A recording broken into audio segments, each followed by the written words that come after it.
Hello everyone, in today's video I'm going to show you how to send snaps without media upload on Snapchat.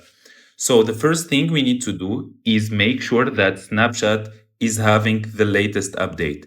If it's not, please make this update because it's crucial in order to send the snaps without media upload. After that, just click on open your Snapchat, then select the right arrow here on the right side. After that, you should see the director mode here. Click on it. Then you will find that there is upload media here. Just press on it.